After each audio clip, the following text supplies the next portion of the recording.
Hey guys, I hope you are ready to nerd out with me today. So today is an exciting one. We're going to talk about Entity SEO. Are you excited? Here's what I got for you. I am not an expert. Why am I talking about it then? Because I know enough to be dangerous. So I have been reading, absorbing, and trying to grasp as much as this is possible. I wrote a post the other day on LinkedIn sharing my journey, talking about the resources that I was using to try and wrap my head around this. And I got a really good response. So as you can see, I got a lot of comments, reposts, a lot of reactions. I was going to use a different word. I can't think of it. And it really turned into a really good conversation. So it was really interesting for me to see that there's a lot of interest in learning about this. And I'm finding there's not a lot of great resources that are making it simple to understand. And that's where I want to kind of come in and help out a little bit. It seems like a lot of the people who are really experts in this field are not from the US, so they usually have the language barrier and a lot of heavy accents. So I'm hoping I can help simplify it just a little bit as I grasp it. I am running some tests right now, and I'm hoping that I can release something in the next month or two that will help you be able to implement it. Again, complex topic, but so important.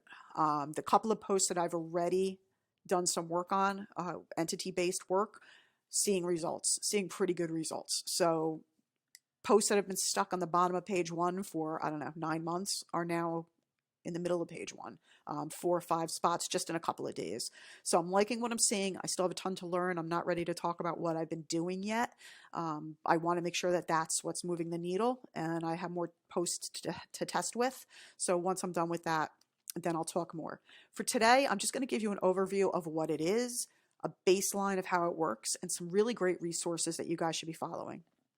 So Entity SEO, these are the people that right now I'm absorbing. Koray is probably my number one guy. He is brilliant. He is admired in the SEO community for his knowledge. The problem is he does have a very heavy accent, and his brain works so fast, and I think he speaks really fast. And I'm from New Jersey, so for me to say somebody's speaking too fast for me is pretty crazy because we speak fast. So he is the guy to follow, or one of the guys to follow. He's got a lot of case studies, and I do believe he is coming out with an Entity SEO course. So definitely give him a follow. I believe he's on YouTube, and you can connect with him or follow him on LinkedIn as well. So definitely top notch. InLinks and WordLift are actually tools. These are both entity tools. Now, InLinks, I do have a subscription for. I am not going to show you this today, guys, because when you log in, it's downright scary, to be honest. I will be doing a video on InLinks. I am no expert in this tool. It is overwhelming, but I do like some of the features that it brings. It's not incredibly expensive. I think it's $40 a month, I think I'm paying, and you do get a lot out of it. So it works 2 ways. You can use it where you log in and you audit a page, and you get schema recommendations, and you get entity word recommendations. There's integration with your WordPress where it can automatically do all that for you. So it'll auto interlink your posts. It'll automatically add schema markup. So it does a lot of cool things. But for now, at least just look at their resources, because they really have some really good stuff going on here with the semantic SEO, the guide to entity SEO, and some blogs. So you may be able to pick up some really good stuff here, and I believe they have a YouTube channel as well. WordLift is another one. It's a tool that integrates with your website. This one's kind of cool. I may test this out. I haven't yet, so I'm not super familiar with it, but this is the one a lot of people have recommended. I know there's a lot of websites using it, and it does some really cool stuff with like vocabulary, and it really helps you build your website as what they call a knowledge graph about whatever your topic is. So another great site. I'm only sharing it though because of the Academy. And if I do give this a try, I'm thinking of testing it out on one of my sites. And if I do, I will definitely do a video walkthrough on this one as well. And then last but not least that I gave out the other day is Entities Checker. This is a brand new one I just found like a couple days ago, and I'm in love with it. So they call it the Entity Swiss knife, and that's really what it is. So I'm going to show you this in a minute. We'll go back to that. So these are 2 gentlemen that are definitely worth following. If you connect with me on LinkedIn or follow me on LinkedIn, I'll keep you updated on other editions, but this post has some really good recommendations. So I would follow these two guys. Israel actually has a website, and he's got one article on there that really broke things down easy for me. So definitely read his stuff. He's got some really good stuff.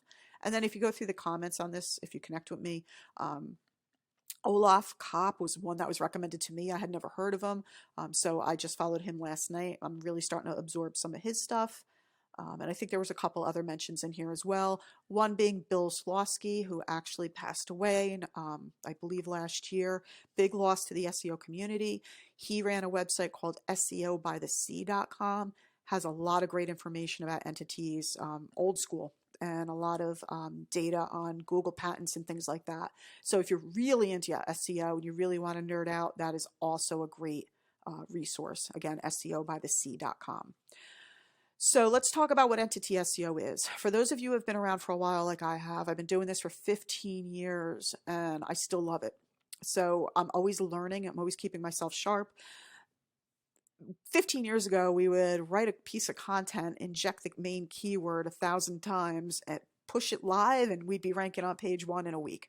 It was beautiful. Okay. But then Penguin came along, and Panda came along, and all these things came along, and it ruined that.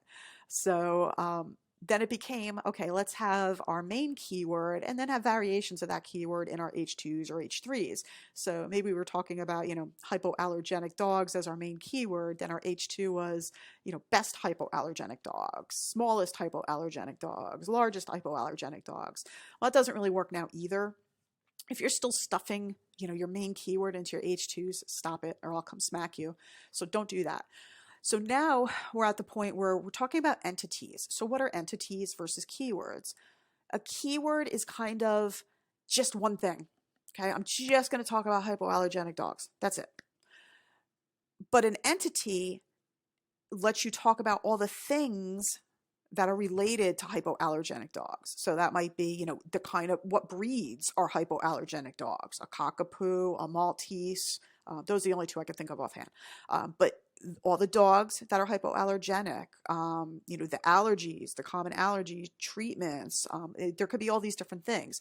So when you add all those things into your article, that's what makes it an entity-based piece of content. You're giving Google what it needs to understand what your entire post is about. And the more concentrated your entity of content is, hopefully the higher you'll rank.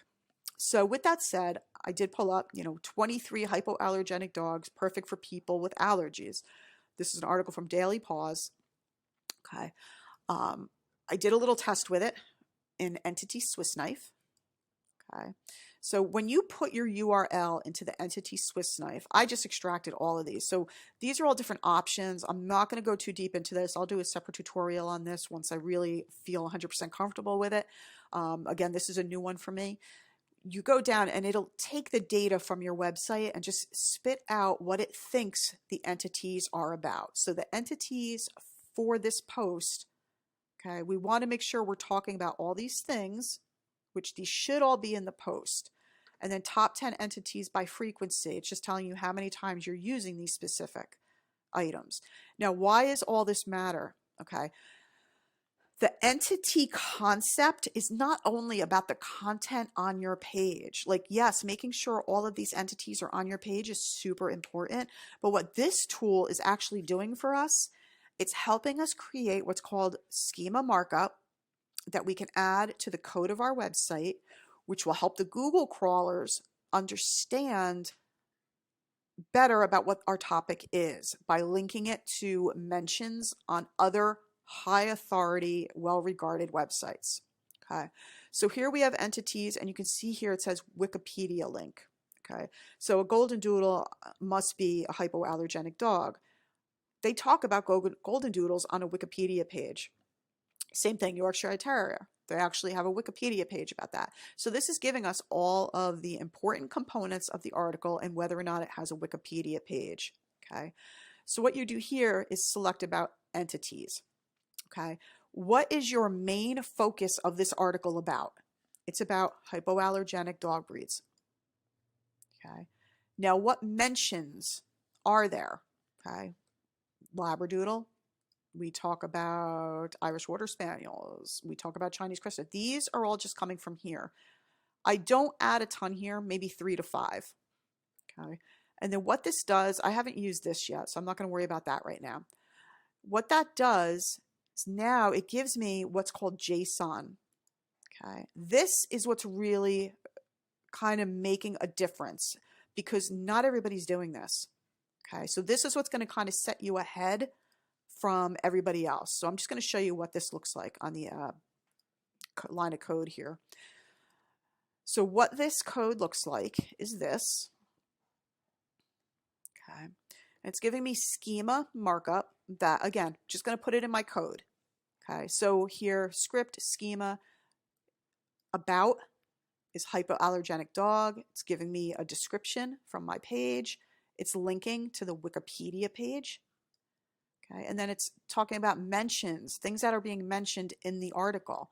Okay. And you can see this. So what's happening is now I have this code in my admin that is showing me as an authority because I'm linking out to these pages and I'm telling Google that, hey, this is related to the article that I just wrote about. And it's giving Google a clearer understanding of what your article is about.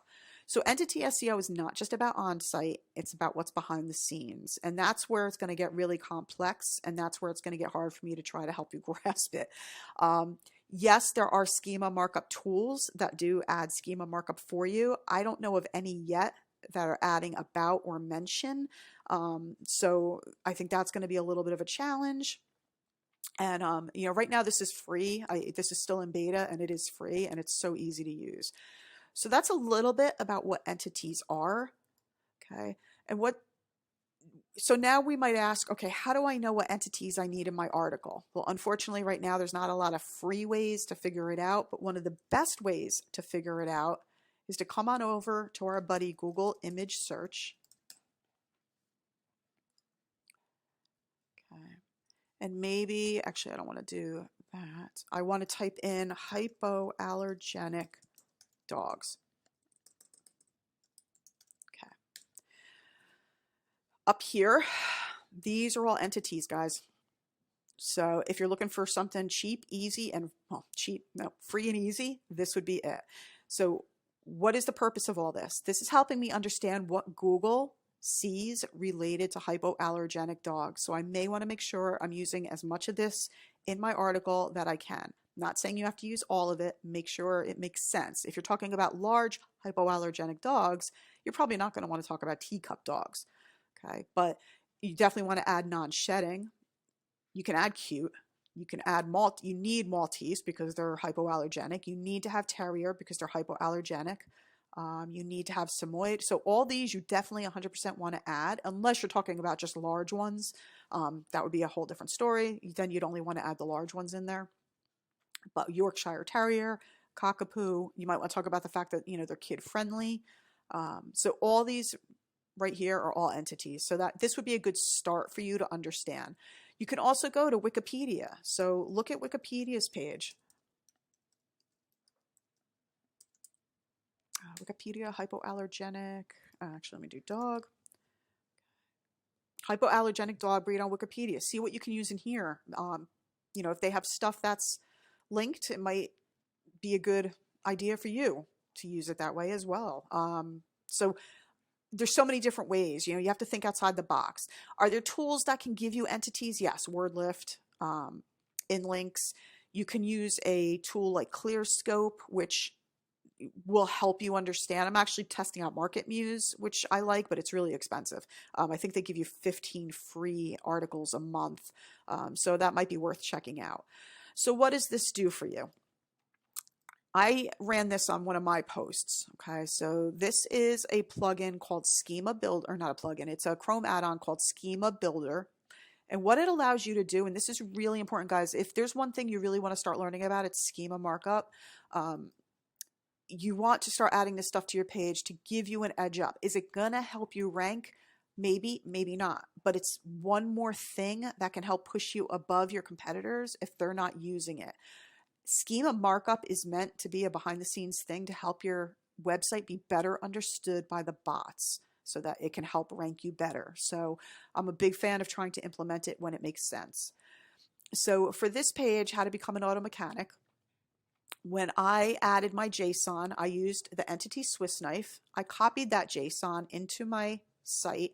So now what's happening is Google's coming to my site and they're seeing that, oh, okay, so this article is pretty much the same thing as auto mechanic on Wikipedia. So it's giving it that signal that, hey, all right, now I understand what this is about. Then it's going to go down and it's going to look at the rest of this. Oh, a high school diploma? Okay. Now we know it's talking about whether or not they need a high school diploma. Apprenticeship. Oh, okay. That's related to auto mechanics. Down here we have automotive service excellence, which is the certification you need to become an automotive technician. So all of these things are all related to automotive repair or auto technicians. Now I just told Google all these things that, hey, all these things are on my site and they're all relevant. So that is my intro to Entity SEO. I know it's a lot to take in. I know I'm not super exciting. I hope this was somewhat helpful. I know you guys are going to have a ton of questions. If you do, please leave them in the comments. It'll help me better understand how to help you. I hope to be able in a few weeks do another follow-up on this with some more step-by-step stuff. Less talking, more here's how you do it. So stay tuned and have a good day.